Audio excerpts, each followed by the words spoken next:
So I guess we're good to go and start presenting the results and report and insights on the Q4 Vistage Confidence Index in collaboration with the Malta Chamber following the success of the first 3 confidence index, the last one being end of June. So we're back with the 4th one. We had some 130 respondents for our last survey, helping business leaders in Malta shaping the decisions post-COVID, or realistically speaking, with COVID around, and the post-FATF announcement, which coincided with our last survey. So the optimism we had during our last index, the last June, is certainly not exactly reflected in these results. But I'll leave Nathan and Petrik and President of the Malta Chamber, Marisa, Xuereb, to dwell on that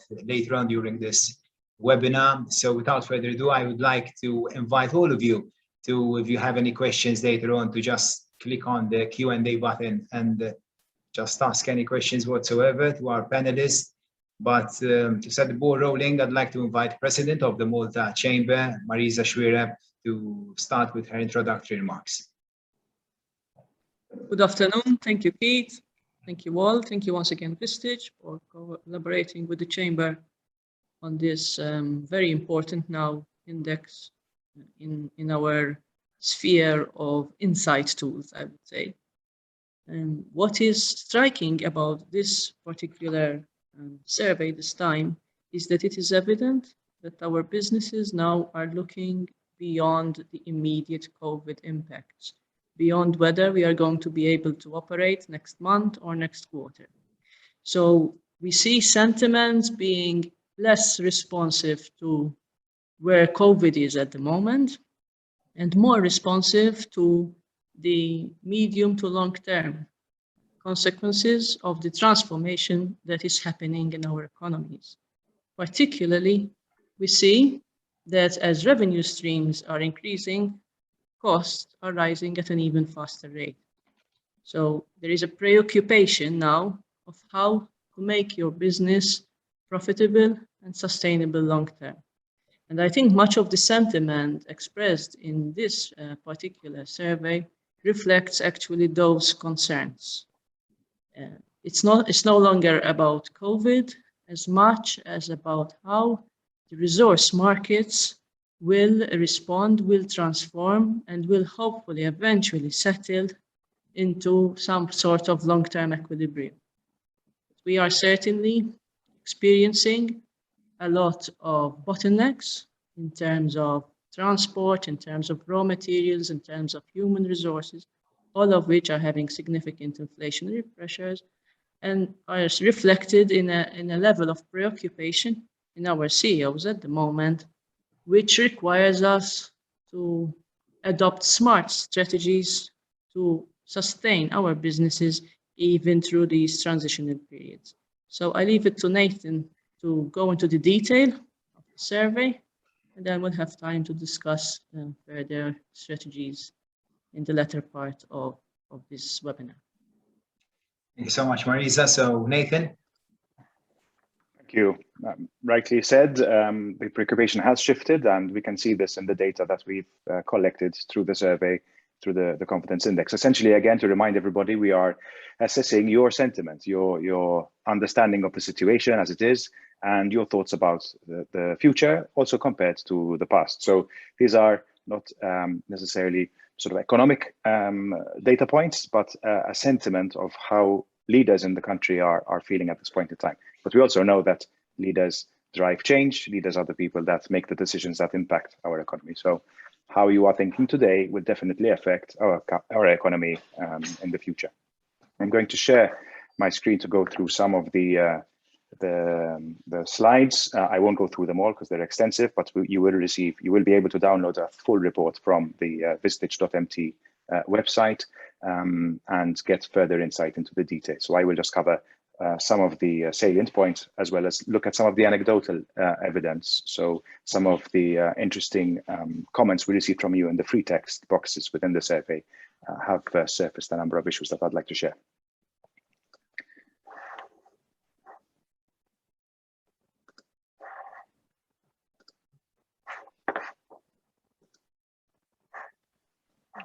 Okay. So this is post FATFA report. So the confidence index basically shows that confidence at the moment compared to previous quarters is significantly lower. We can also associate the spike in Q3 with the opening up again of our economy and going back to a relative normality. Obviously, now our shift is towards the economic factors that impact our businesses, and confidence is significantly less. Obviously, a number of things have happened since our last confidence survey, which have probably impacted the sentiment that we're seeing today. So generally, the overall feeling here is that confidence is down, and we need to understand why that is, and more importantly, what we're going to do about it. What decisions do leaders today have to take to be able to rebound from this position going forwards? The main concerns are the increasing cost of business and the increasing costs related to supply chain, potentially rising costs of freight, the slowness of materials being delivered for us that need to process those, and the concern around the potential increase in staff costs, human resource costs, or benefits around human resources for talent retention. Last quarter, 61% of Malta businesses surveyed reported that hiring challenges were basically the thing that was preventing them from operating at full capacity. We've seen this in the news. The scarcity of talent is something that we all understand. It was interesting to see how some of you are being creative around finding ways to retain talent or to attract talent. The confidence going forwards is that over the next 12 months, the economic situation will become better, but it's not as buoyant as it was in the last quarter. We expect sales to increase and growth to happen to a certain extent. However, that does not reflect profitability. So whilst we expect our sales to increase, we don't expect our profitability to run parallel with that. And that is obviously potentially due to the increase in costs. When it comes to investment, there's a lot of caution. When it comes to recruitment, again, seem to be trying hard, but not managing. So whilst we are saying that perhaps we would like to increase our headcount, the prediction is not necessarily that we will manage to do so. And if we think about the overall economic conditions compared to a year ago, basically we have a three-way split.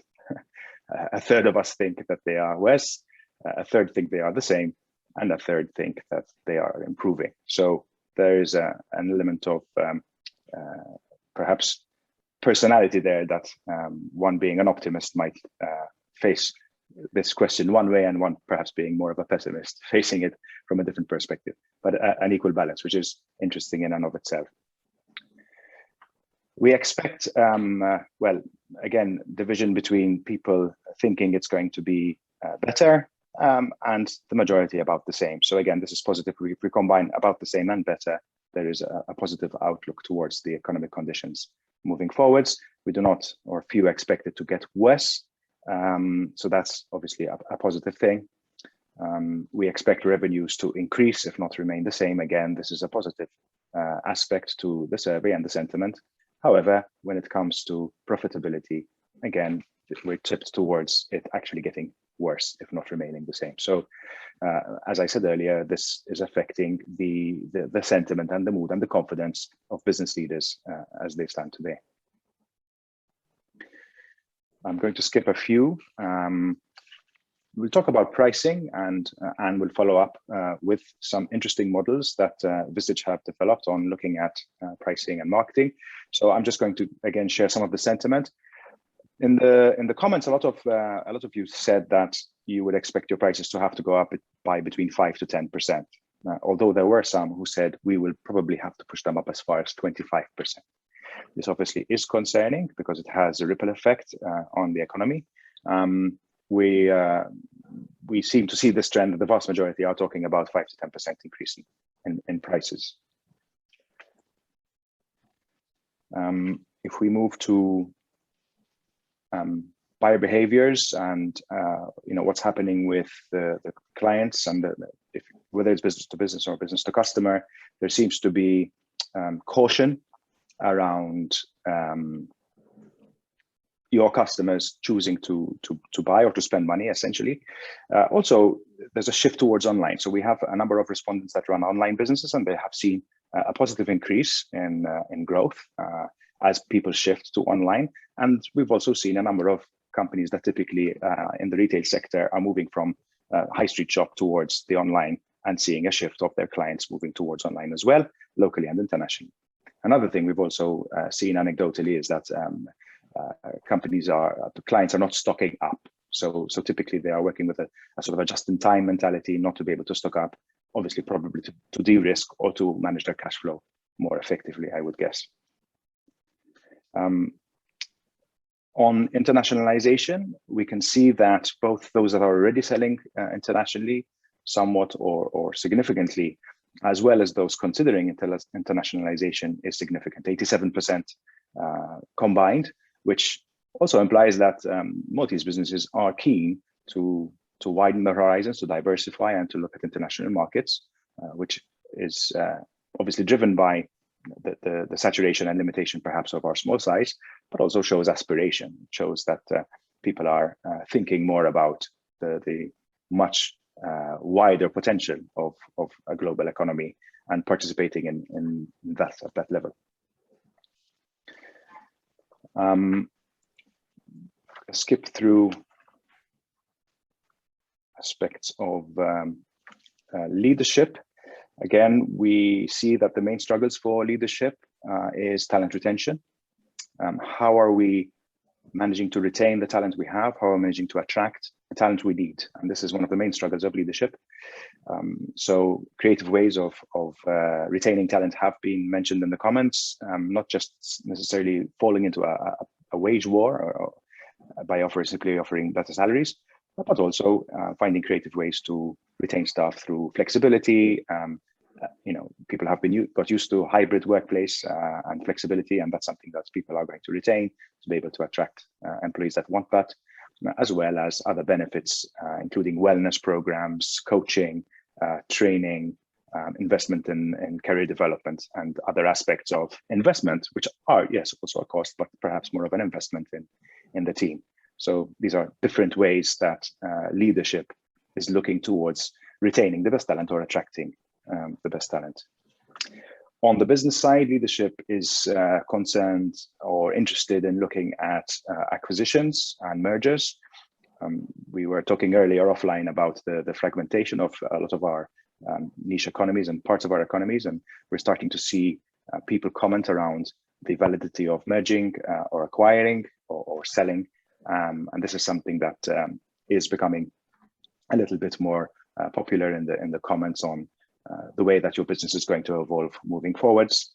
And I think from a leadership perspective, one thing that really struck out to me is the comment that essentially our goal is to be able to help our clients survive, which for me is laudable. As a leader, you want to make sure that the customers that are keeping your business going are themselves surviving this. And so therefore supporting them in any possible way is obviously going to be sustainable for you as a business. On vaccine policy, there was the question around, do you enforce it? Do you make it compulsory? The vast majority are saying that we simply want to encourage and educate our employees to get the vaccination. Although we are seeing, compared to previously, many more companies actually starting to make it compulsory or thinking about making it compulsory. And this has an interesting social dynamic to it, I guess.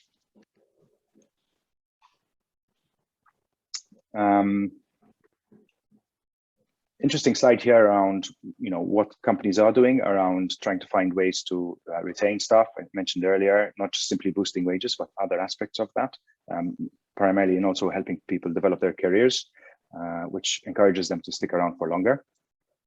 But also we talked about outsourcing, freelance work, and again trying to find ways to reduce the wage bill, or at least find alternative ways if you're short of staff to be able to deliver the same service or product to your customers. One of the main issues that came up from a talent issue, again, was the lack of skills, particularly technical skills for those companies that answered the survey, requiring technical skill sets. Found that was the major difficulty. These are other various components of the survey, which, like I said, can be downloaded from our website, vistage.nt. And there are more insights there and deeper insights into various comparisons, which I will leave Anne to talk about. I think for me, just to sort of summarize the whole thing, whilst it is disappointing, obviously, or concerning perhaps, that the sentiment is low, the comments within the various Q&A that we've put out there show that people know what they need to do. Essentially, they've got it, clear in their vision. These are the actions we have to take. These are the things we need to do to be able to pick ourselves up and move forward. And so less of the sort of head in my hands, sort of what are we going to do about this, perhaps, which we saw more in the beginning of COVID. More, it seems to be more now, let's roll our sleeves up and let's get on with it, which is the right way, I think, to approach the current situation. Whilst being realistic that the issues are there, prices have gone up, supply chain is much slower and more expensive. Customers are becoming more choosy and selective. We're trying to manage stuff that is remote. We can't even meet on a regular basis. And these are things that are affecting the way we do business. So it's going to take some time for us to get used to that until that becomes the way we do business. But I'm confident also from seeing the comments that, we will get there at some point. Thank you so much, Nathan, for your insights and presentation. And Petrik, she's the Senior Director of Research at Vistage Worldwide. So, Anne, can you give us some insights on how these results compare with the insights from UK and US?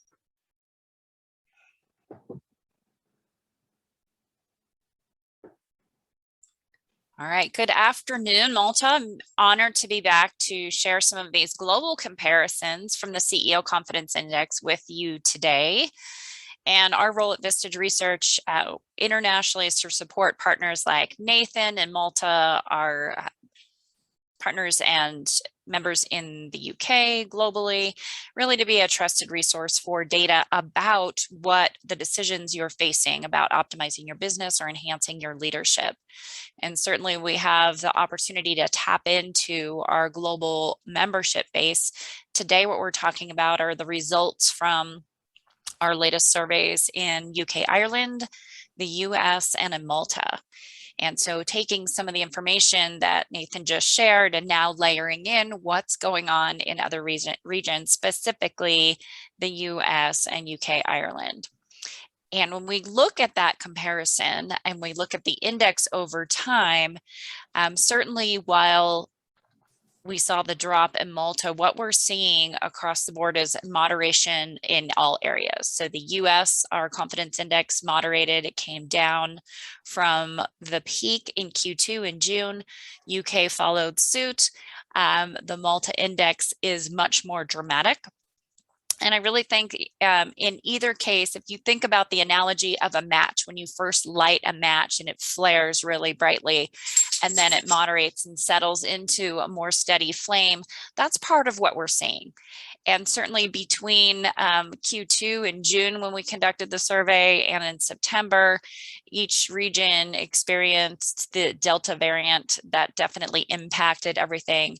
And also if you think about the initial release of that pent-up demand that happened over the summer months, that might have moderated a little bit earlier for you and your region based on the summer surge of the Delta variant. But really what we're seeing in these declines is all of those declines are driven about sentiment in the economy in the year ahead. There's a lot of trepidation. It's really hard to predict, really hard to forecast when you're looking at last year's numbers. It's like forecasting on quicksand, definitely. So let's look into the 6 factors that actually comprise the index to see what's driving these declines. And we'll look at the trends over time for all 3 regions. And first, we'll look at economic improvements. And we're really just looking at those who expect to see improvements in the economy in the year ahead. First factor is economic improvements compared to last year. So we see that Malta data is labeled Q4, but the similar comparison survey period for UK, we all conducted the survey within weeks of each other. So we're really collecting that data at the same time, regardless of what the label is. But there's some moderation on what happened, where was the economy compared to last year. So this was one of the only areas that we saw that Malta had felt one third felt that it had improved compared to last year. So when you were looking at that, that is actually a positive trajectory. That was the only one that we saw some improvements in, versus that definitely moderated in the US and UK, largely based on the Delta variant at the time that was imposing new restrictions or changing consumer behavior as the Delta variant surged. We saw people exercising more caution in their spending. Also, when you think about the US and UK, some of the government funds that were provided that created that wealth that was initially released, that certainly wasn't sustainable, some of the spending that we saw in Q2. But looking ahead is where we see that there's still a lot of uncertainty. And this is definitely the biggest factor in that drop that we saw in Malta. We are very optimistic in Q3, thinking about the economy, almost 2/3 expecting it to project, and that dropped to just a quarter in the year ahead. So it I think is looking ahead to what is more realistic. Think about the seasonality of the survey when it's taken and some of the local impacts of just supply chain. If your economy is driven by tourism, maybe your business isn't, but the local economy is. That's really what we're seeing. So that was the most significant change that we saw for Malta, but definitely moderating across the board. So uncertainty everywhere as we head into the winter season and not knowing what vaccine mandates are going to bring on the US side and with the surging cases of Delta. Now, certainly in the US, since the time that we did the survey, things have moderated, and we've seen that the 2-month surge that everyone experienced, you experienced in July, and we saw in UK and India, that's proving to play out in the US as well. So we're seeing that start to stabilize in terms of the Delta impacts. And when we look ahead to hiring and investment plans, that's really where we see some of the confidence. When you're looking at increasing investments, that's forward looking, as Nathan said, really looking, at the future and the past. These two factors really look at the future and how you're investing in the future. And certainly this is something that's moderated, 30% planning to increase fixed investments. But that's an increase in investments. Many are looking to remain the same. UK is being a little bit more aggressive coming out of the gate in their environment, and in the US, not as optimistic as Q2, but certainly 47% planning to increase fixed investments. That's really looking ahead to the future. So while the economy is at the lowest, and why this is a great time to regroup and plan for the future, and in some of those cases, investments are required there.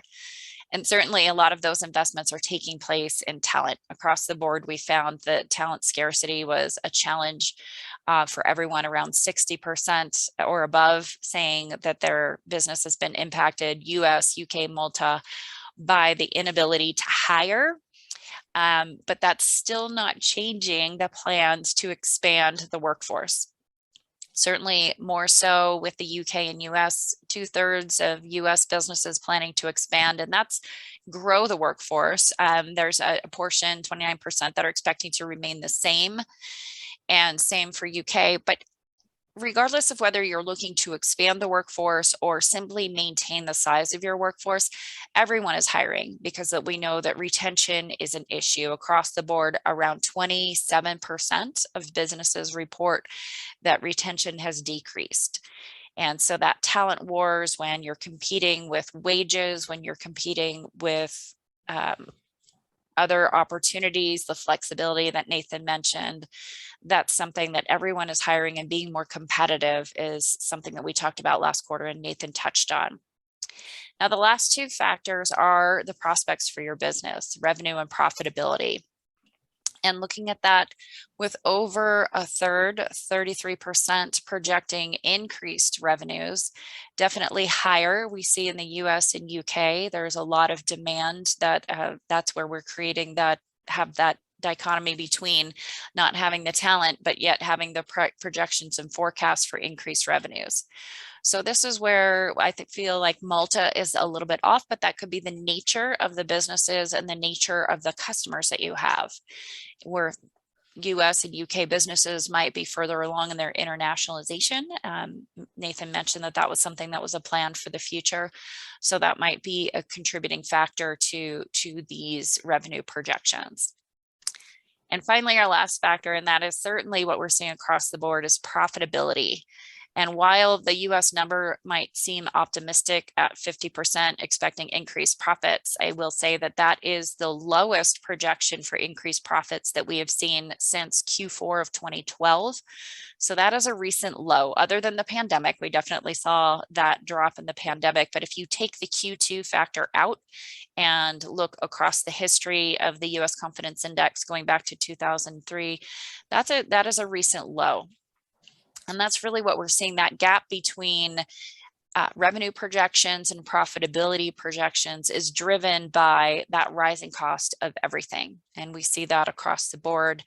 And to mitigate that, we're seeing a lot of plans for price increases. So while 42% of the businesses in Malta are planning to increase prices in the year ahead, per what Nathan shared with you, we're seeing that a lot higher in the US and UKI. And I think that really thinking about if the market will bear that, that might be something to consider. This is a little lower than your peers internationally. So there might be some appetite for increasing prices and the rising cost of everything, because everyone is impacted by that. And certainly if you choose to absorb the rising costs, then that's going to have some impacts on your profitability. Now, some of the things that are driving the profitability are supply chain challenges. We see that across the board, that nearly 4 in 10 believe that supply chain challenges are getting worse. Some of the economists that we work with on the US side, ITR Economics, is predicting that the supply chain challenges are transitory. However, we know that this continues to be a problem when we capture this each quarter to see what the supply chain challenges might be. We look at wages, these titles are a little off, but we're looking at the wages. How do you expect to increase wages? And that's something else that's really driving the profitability. And Nathan mentioned that a wage war, there's some creative opportunities out there, but what we're seeing is that a large percentage increasing wages more than 4%. So in the US, a cost of living increase would be about 3%. So we're seeing that businesses are going above and beyond that cost of living increase to be able to not just attract the talent, but to maintain the talent that you need, that you have today, that you need to keep to be able to scale and grow. So boosting wages is something a little bit more prevalent in the US and Malta. UK, not as much, but their wage increases, if you look at that, increasing wages 1 to 3%, that's significantly higher than what you're doing in Malta or what we're doing here in the US. So those are some of the things that are really driving those decisions. And I wanted to walk through our model for optimized decision making that we've developed at Vistage, because we think that every decision is a function of importance and complexity. And at the base level, when important decisions are not as important or not as complex, you rely on your instincts. How do I feel about this decision? Then when you get to the next layer of complexity, then what do I know? What is my experience and what is my expertise? What can I apply from my judgment to any sort of decisions that we're making? And then the next layer is perspectives, insights from those that you know and trust. And so the decisions are a function of our instincts, how we feel, our judgment, what we think about our own experience and our knowledge, and then the perspectives of people you know and trust. We make these decisions and we incorporate those perspectives, apply our judgment, and it's our instinct that tells us when we're making good decisions. Now, certainly you're making decisions that you've never had to make before. Decisions about remote working, decisions about vaccines and how you're going to require them, decisions about bringing people back to the office. So these are some things where you might not be able to rely on some of the perspectives or even your own experience. And we'll talk at the end about how optimized decision making is really challenged in this face of accelerated disruption. But one of the most recent research reports we're releasing just this week that will be available internationally because we have some local data is Decision Factors 2021 Thriving on Disruption. And so we're releasing that this week and next week. But I wanted to walk through those 5 decision factors. And these are things that you need to think about as you're looking at those plans, as you're looking ahead, as Nathan said. And how do you manage some of these challenges, these decision factors, as you're making those decisions? Now, the first decision was how big to bet. So we saw a surging economy and pent-up demand being released, but now as that moderates, how big are you betting? What are the investments that you're making? How are you managing some of those costs and the economic headwinds that you see in terms of talent scarcity, in terms of supply chain, inflationary pressures? Next decision factor is how to hybrid.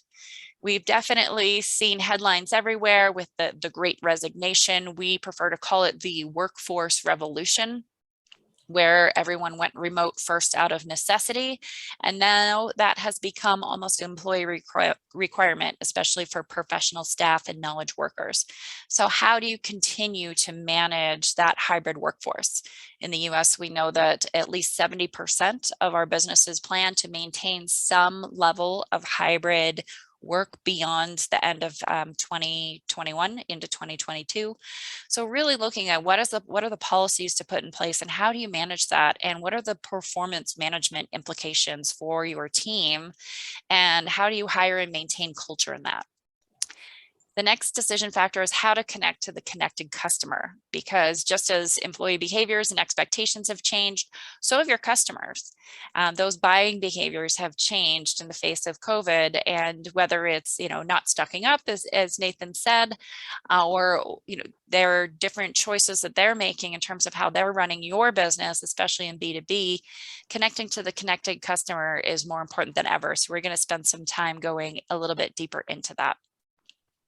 How to manage the rising costs of everything is the next decision factor. Everything we needed to know about supply and demand came from Economics 101. When supply is low and demand is high, then prices will rise.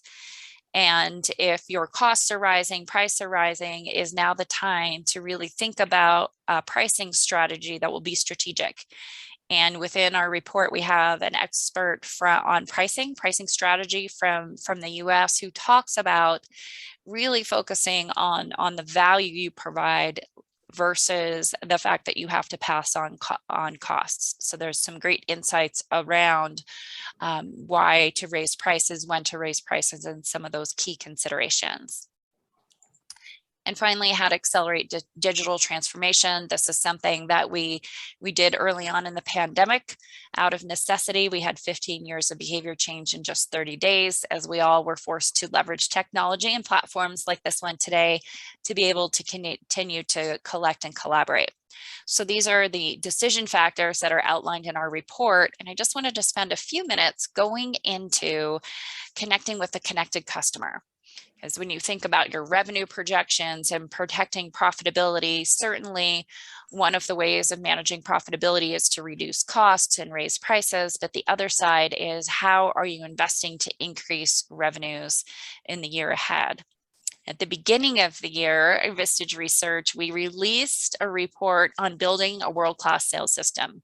We knew that really recentering around the customers and changing behaviors was something that was going to be critical for businesses coming into this year. As you look ahead to 2022 and the growth that you might be expecting, now more important than ever, really thinking about how you're engaging with those customers. One of the models we outlined in that report is really starting with your customer. Everything starts with your customer and understanding their buying process. When do they move into consideration? What are their ideas? How do you connect with them through various phases of their decision making?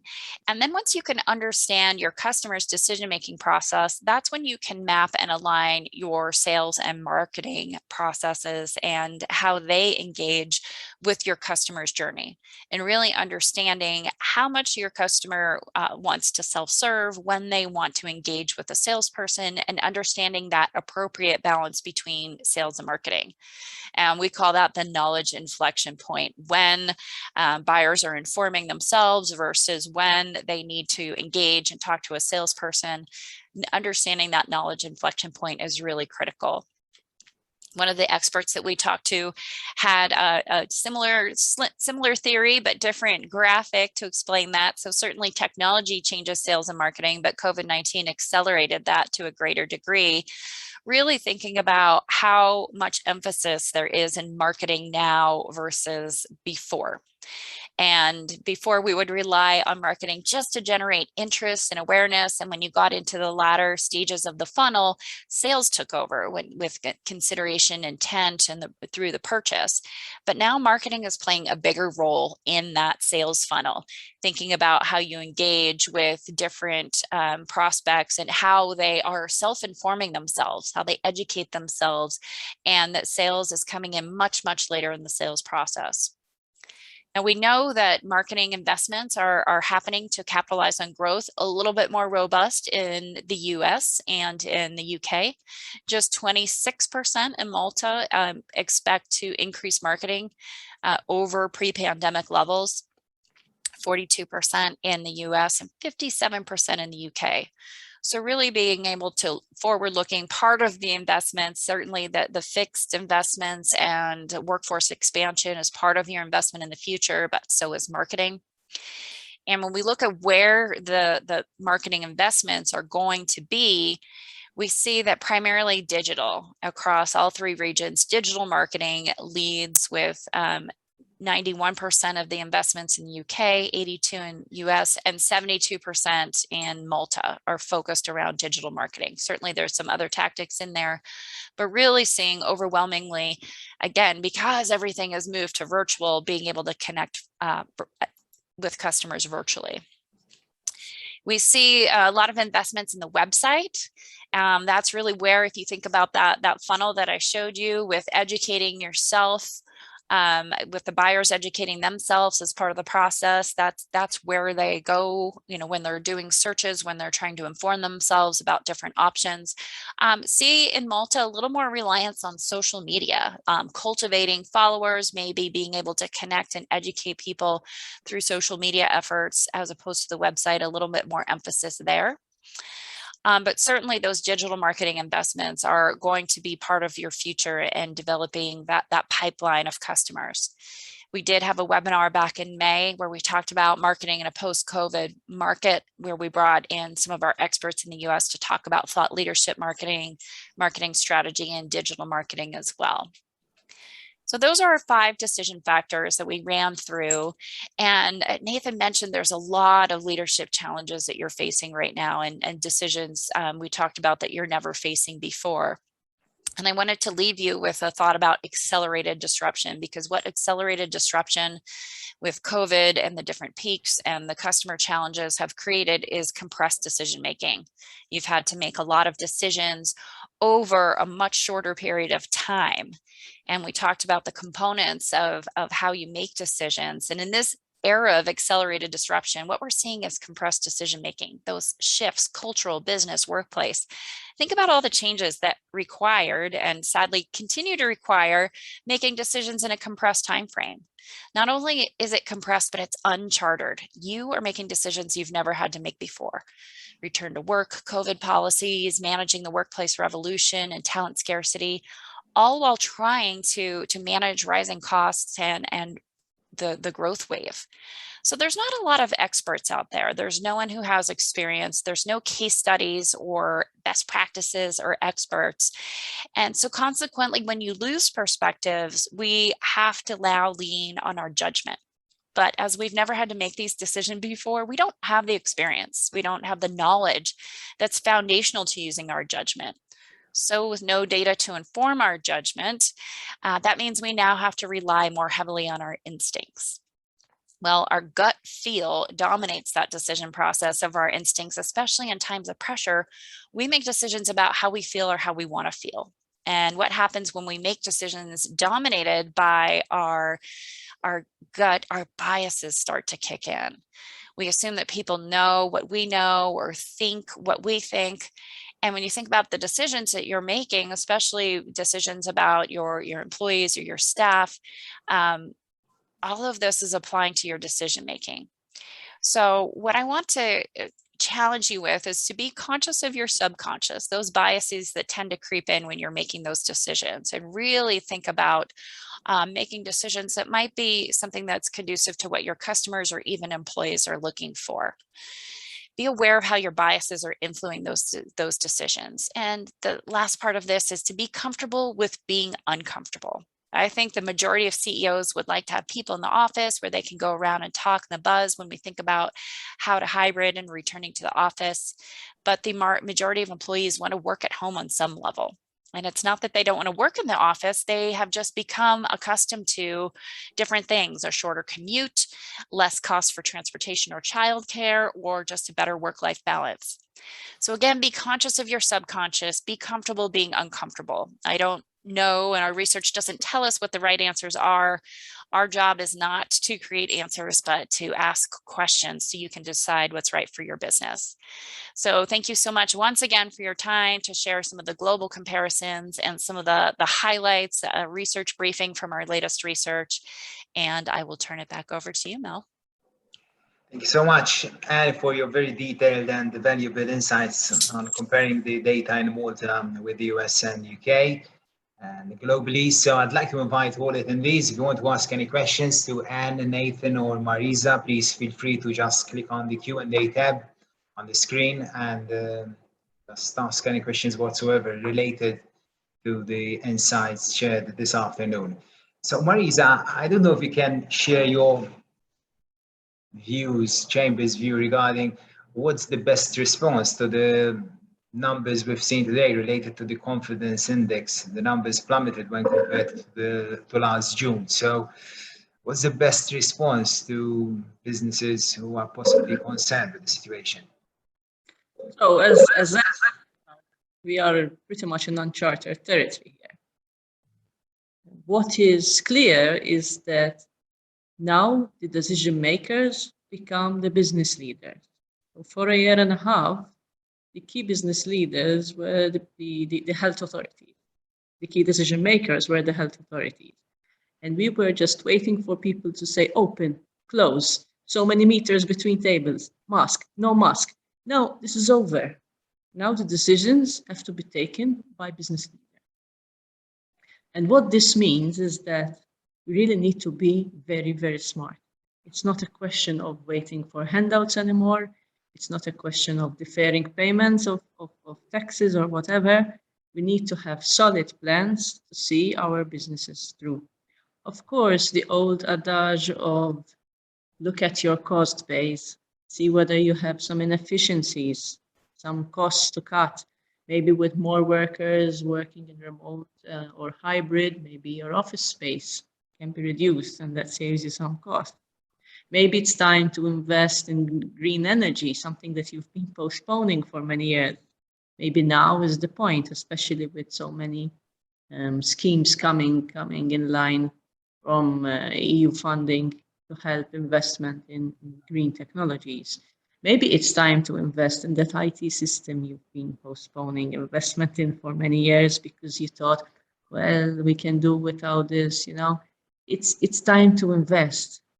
And it's time to invest because unless we find new ways of working, the old ways will not fit into the new relationships between prices, between employee and employer. So we really need to rethink our business model.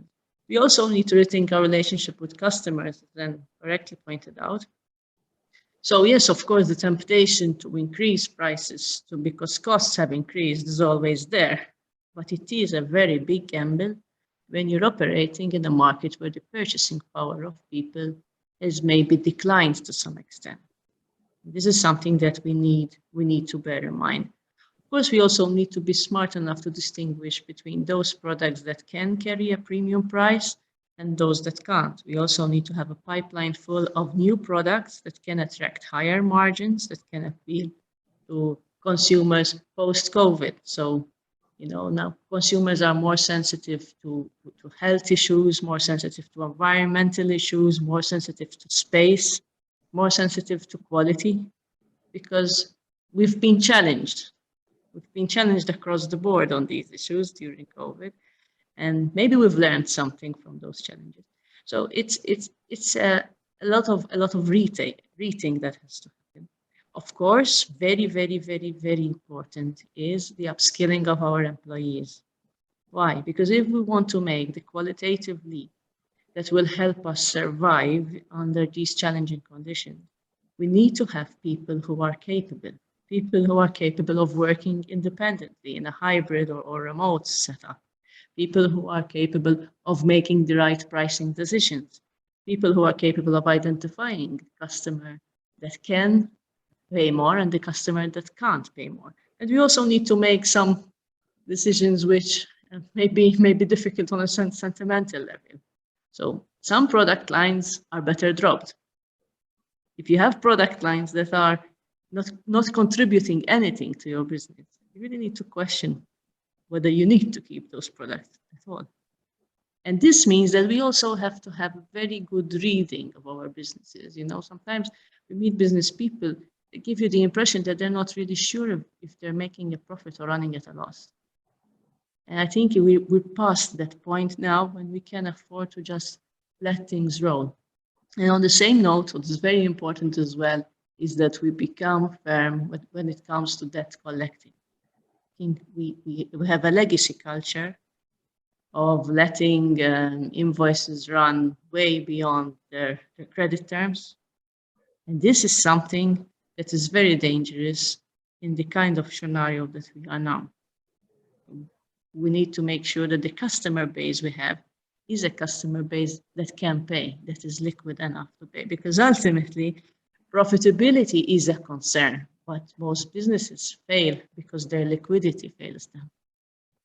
So we really need to make sure that we maintain healthy liquidity as well. Thank you so much, Marisa. Definitely, the pandemic is clearly not the biggest concern to our businesses anymore, and it's not the biggest challenge to growth. We have a particular reality in Malta, and if I may, because I was initially concerned seeing that 42% of businesses participated in the Malta index said they're considering increasing their prices. But then I saw your figures, and I believe in the US and the UK, the numbers are over 68, 80%. So there seems no light at the end of the tunnel when it comes to cost pressures and increase in the prices. So I don't know what's your take on that, because it's quite challenging. The scenario is definitely bleak there. Yeah, I think we're seeing, because rising costs, there's rising costs of everything everywhere. The pricing expert we spoke with really recommended, and I love that you said that, Marisa, about really looking at what product lines might and what audience segments might be, customer segments might be more prone or receptive to a price increase. Her strategy is to be very bullish on price and to raise prices as often or as high as you can.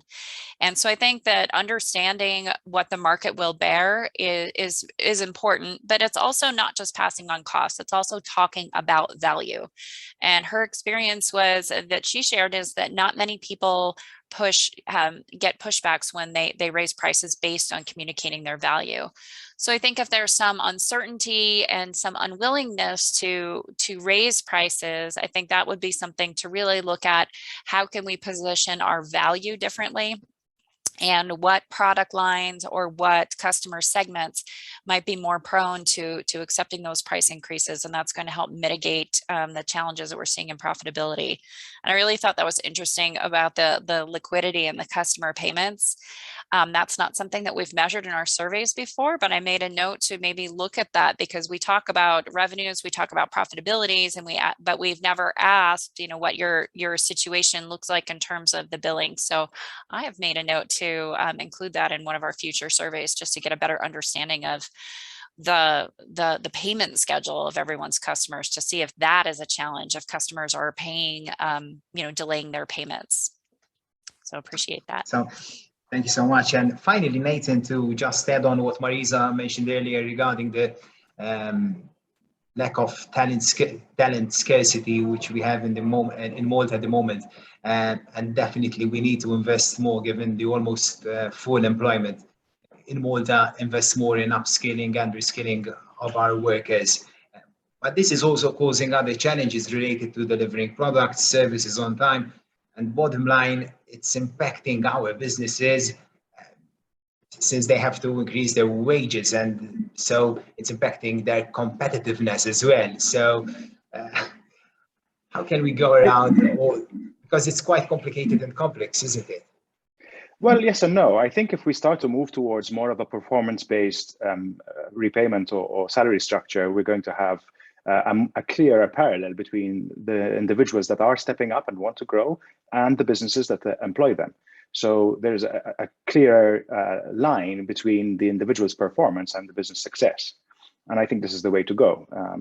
Now, it doesn't work for everybody, but we tend to use performance-based pay just with salespeople or business development people. But this can be done using the right OKRs and measurements across the board.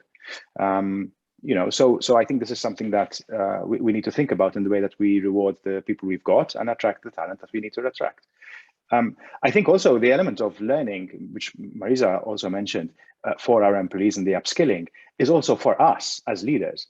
We are going through different challenges that require a new skill set, different ways of communicating, different ways of thinking, analysis of the future, thinking about forecasts, second guessing our instinct, which is a big one, holding two thoughts in our head at the same time, what my gut is saying, what the data is saying.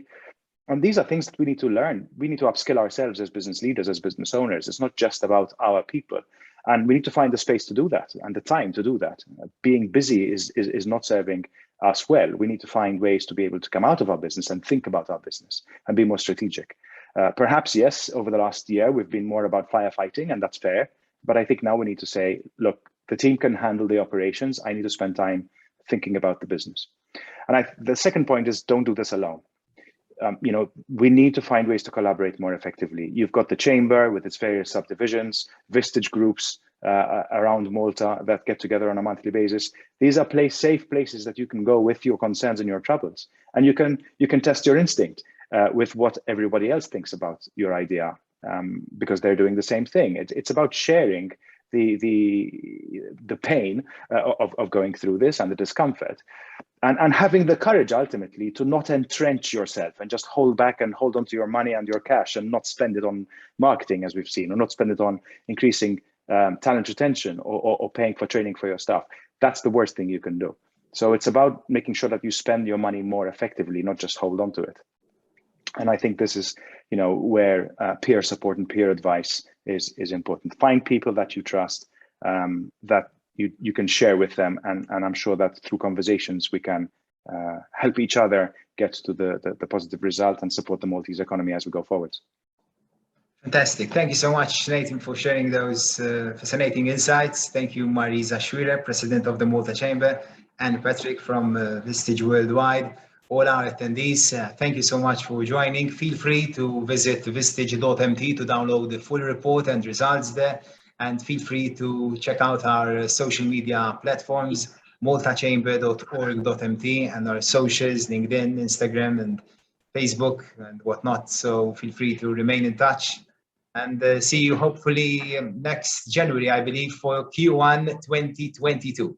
Wish you all the very best. Good afternoon. Yes, if I may, as a footnote, next Sunday is World Mental Health Day.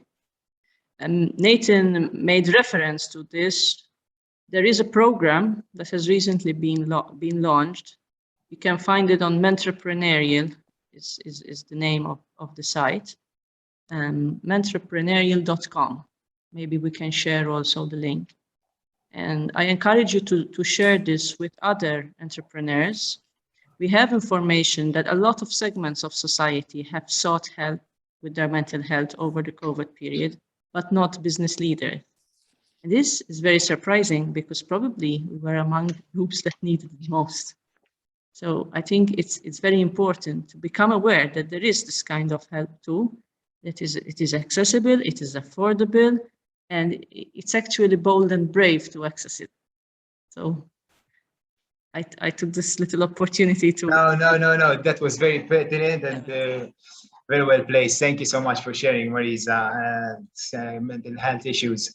I know it's close to heart to Nathan, Marisa, and I believe Anne as well. So it's glad that you just shared it with us as well. So feel free if you have any questions offline to get in touch, and hopefully we'll see you early next year, and hopefully 2022 will be much better than the current year. Wish you all the best.